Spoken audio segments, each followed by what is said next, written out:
Welcome to another episode of Band Director Bootcamp, the podcast with productivity and wellness tips for busy band directors. I'm your host, Lesley Moffat, and I'm really grateful to be sharing this platform with you.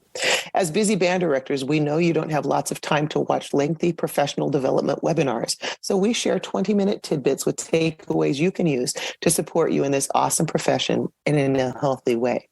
And today I have somebody who's going to get pretty darn specific with us and give us some really healthy ways to take care of ourselves. And she's got some tricks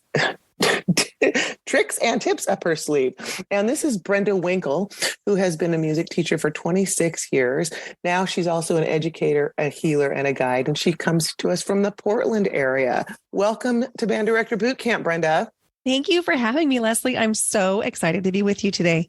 Well, we have a lot in common, and we could talk about our topic all day. I'm going to keep us on track here, but I'm super excited to talk about this today. But before we dive into it, let's just talk a little bit about what led you into becoming a music teacher. I was raised by two band directors. And so it was kind of a de facto profession. I never even questioned that I would do something different, except I did put a little plot twist on it at the end, and I became a choir director.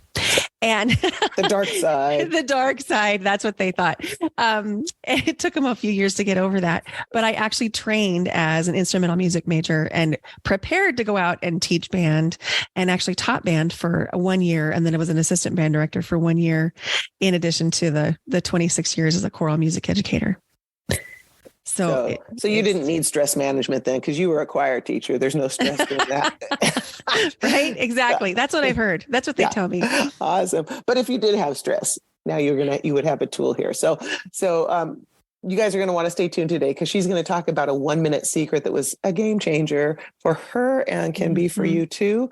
And then talk about some actual tools that you can use to help with stress management in the unlikely event that you're ever stressed while teaching or trying to balance all the things we have to balance. So if you've got it all figured out, go ahead and press pause and go do something else. But if you ever stressed out or need some ways, some tools to help you through some challenges, stay tuned and let's hear what Brenda's got to say. So Brenda, talk to us a little bit about what your life was like, what was going on, and why and how you came about discovering that you had some cool thing you could be doing. Well, I am currently a trauma-informed breathwork facilitator. And so I got trained doing what I was doing in the classroom. And I came about it because I went through a very stressful divorce, was a single mom teaching full time, and had back-to-back classes. And then my sister gifted me with a class set to a yoga studio. And I noticed that in the yoga classes, when I was breathing, I felt better. And I didn't have a lot of tools in my toolkit to draw on, but I knew that if something made me feel better in yoga class, it would probably work in the classroom too. So out of sheer desperation, I started implementing some of the breathwork techniques I was learning in yoga into my classes when I would find myself at a point where I could hardly think because of the stress in my own body. And what I recognized, again, almost by accident, was that when I was taking a moment to breathe, my students were co-regulating with me, and they were copying and modeling my breathing behavior, and I wasn't having to say anything. Not only did I feel better, I was calmer, but their behaviors completely improved, their affect improved, and they felt better. And it was like my job just became easier, all because we breathed. Well, it's all physiological. Yes. Right. I Indeed. mean, it's not like we're making this up. There's something that physiologically happens. Our hormones change when we slow our breath down, when we get that heart rate under control, the cortisol levels reduce. We can't even access learning when all of that is going on. You know, it's like a snow globe shaken up. And we try all these fancy things. People go on. I was on tons of medication to help me focus and do things. And we have a very similar background here in that discovery of that breath, which I didn't think I had time to sit down and be still. That was super, super hard. Right. But that breath, you're right. It makes you start to feel better and feel calmer. And I've I've done the breath with my students. I do a more formalized version of it, but again, out of desperation, right? I had to go off medications because of the side effects. And then it was the ADD meds. And it was like, how am I going to focus? And so I said to my students, I have to relax, or I have to refocus in between classes, because I can't handle 60 of you at a time every hour on hour coming in with a new batch of instruments. And so I said, can you do this with me? Because I can't just leave you alone. And we all began doing it. And I, just like you, Brenda, it was this unexpected, like, wait, what's happening? And I talked about it very much from a musical standpoint too. The heart rate is our metronome. So we would do biometrics, and I would have the kids take their heart rate before and after, and they could compare, so they could really see a lot how this is tied to music.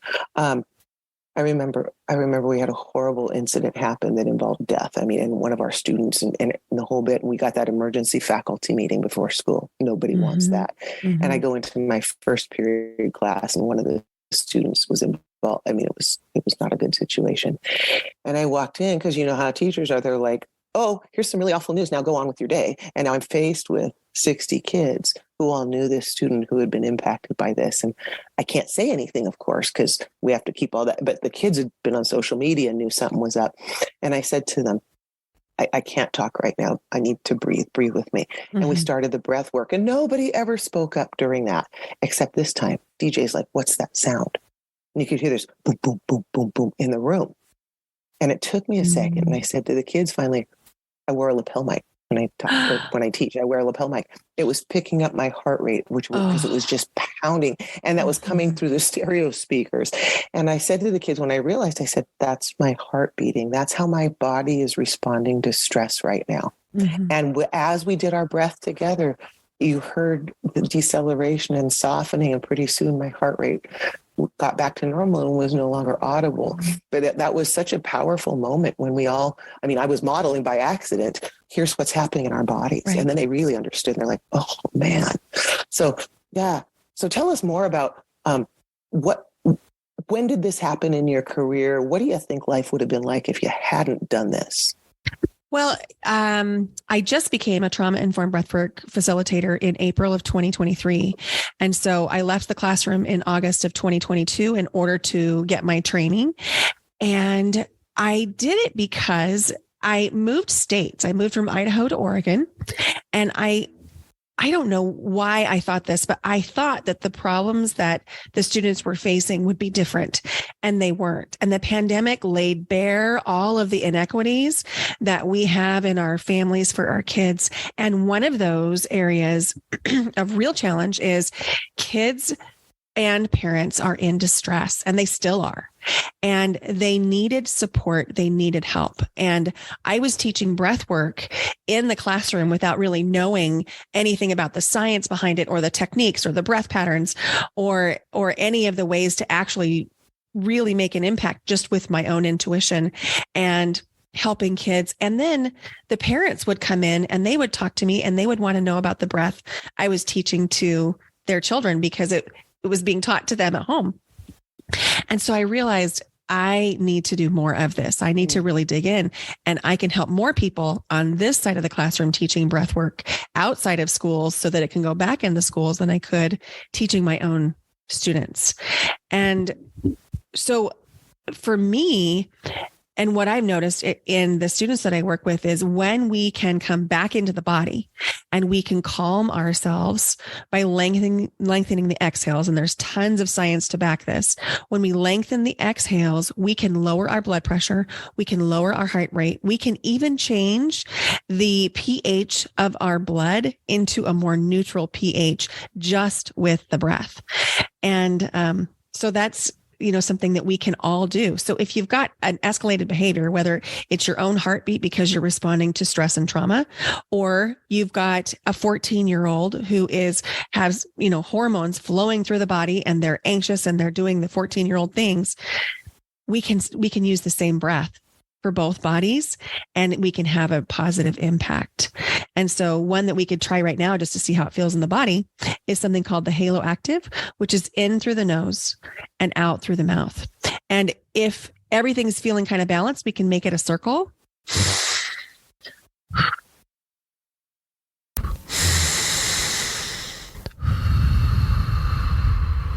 And if we're feeling highly anxious, we can put the emphasis on the exhale and make the exhale long.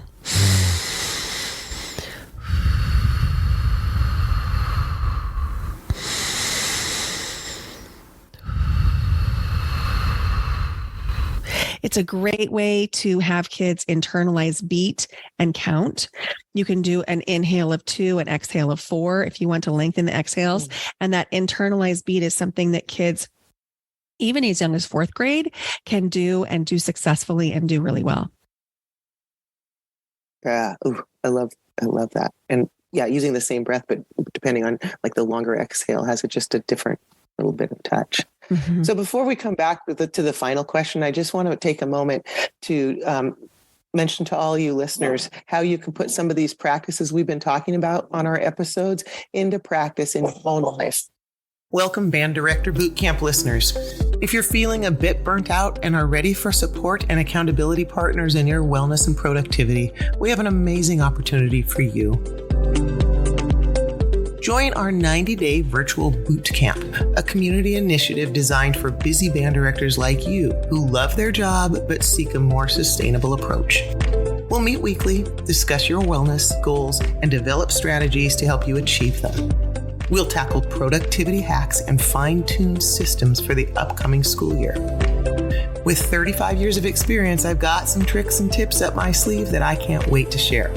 So, as we move into a new season of our lives, if you want to feel empowered and supported by like-minded individuals, this is your chance. Reach out to me at banddirectorbootcamp.com or click on the link in our show notes to schedule a 15-minute call. Let's ensure this is the right fit for you, get you signed up, and embark on this wellness journey together. Because together, we rise.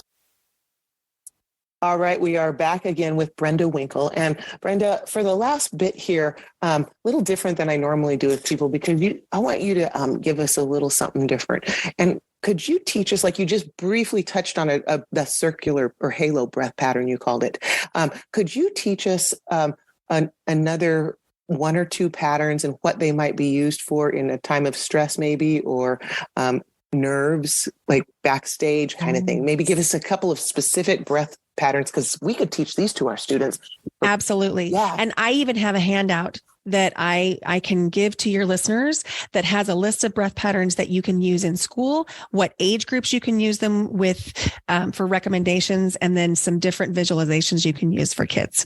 So I'll be sure we'll put to give that you in the that show link. Notes. Yeah. Excellent. Thank you. So we're going to do 2 of them. The first one is called the square breath, and the square breath is going to be an equal inhale, a hold, an exhale, and a hold. And so you can visualize making a square going up and over and down and over. And I recommend a count of 4. So inhale for 4, hold for 4, exhale for 4, and hold for 4. And it's a great place to get centered, to reduce anxiety, and to just calm. Do you want to try it? Yeah. And do you have people exhale through the nose or mouth? You know, on this one, it could go either way. I think that it'll be very intuitive for most people. I find that there's a lot of people, when they breathe the square breath, they breathe through the nose. So they're breathing the inhales and the exhales through the nose. And that generally is more calming. When we were doing the Halo Active one before, in through the nose, out through the mouth, that's with the intent to release the anxiety. So with this one, with the intent to calm, just using the nose would be really good. All right. So listeners, if you're driving right now, don't breathe, don't do breath work and drive. So let's just do 3. Okay. So we'll start with the count here, and we'll inhale for 4, 3, 2, 1, hold for 4, 3, 2, 1, exhale 4, 3, 2, 1, hold 4, 3, 2, 2 more. Inhale and hold. Exhale and hold. Last one. Inhale and hold. Exhale and hold. So that's a square breath. We did 3 rounds of it. And do you notice it in your body? Oh, yeah, I do. I love doing that with my students when I use one of those expanding ball Ooh, things I love those. to middle schoolers. You know, they need the visual sometimes. And the box breath works really well with that. But I love that one. Yeah, it's just like... I love that one too. And so that one you can also do very quietly behind stage before the curtains open, you know, if you've got the performance energy going. And then the next one that would be a really useful one, especially if you've got kids and they're escalated. Let's say there was a fight at the lunchroom and they're coming into your classroom and they're bringing that energy in with them. This is called a candle breath. And so you're just going to have them inhale quickly and then so it's all through the mouth. Inhale quickly through the mouth and then exhale long through the mouth as though they're blowing out a candle. Oh. So like this.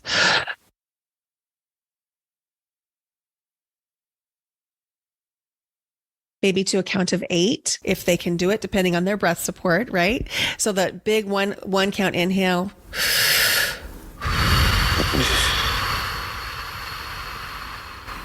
It's a great way to teach breath support and also to have that calming effect of the long exhale. And that carries over into when we're singing and playing our instruments, the quick inhale and the extended exhale. So these are all so intertwined. And you know, when you practice these techniques, the breathing techniques, just like when you practice scales and tone with kids, those become habits. So when you need them, like when there is a fight or something like that, it only takes a breath or two for your kids to get centered instead of never having done it. Now let's try it for the first time, right? Exactly. So and I do recommend that skill like you do anything. Yeah. And I was just going to piggyback on what you were saying, which is teach it at a time when they're not escalated. Teach it so that it can become a tool. If you try to use it as a Band-Aid, it's not quite as effective. It'll work, but it's not quite as effective. And on that line, for us as teachers too, as humans, we need to practice it so that we have it in our toolbox. When I get flustered on those rare occasions, I find that I can, within 1 or 2 breaths, completely calm down because I practice it so much outside of a stressful level. I can do it now in a heartbeat. So, Brenda, this was just fantastic to have you as our guest today. I really appreciate you being here and giving us specific tools that we can take out of here personally and professionally. And I want to thank all of you from this Band Director Boot Camp for all you do to make a difference in kids' lives through the magic of music education every single day. The work you do matters, and so do you. Join us next time on Band Director Boot Camp for another episode of productivity and wellness tips to make your life a little easier.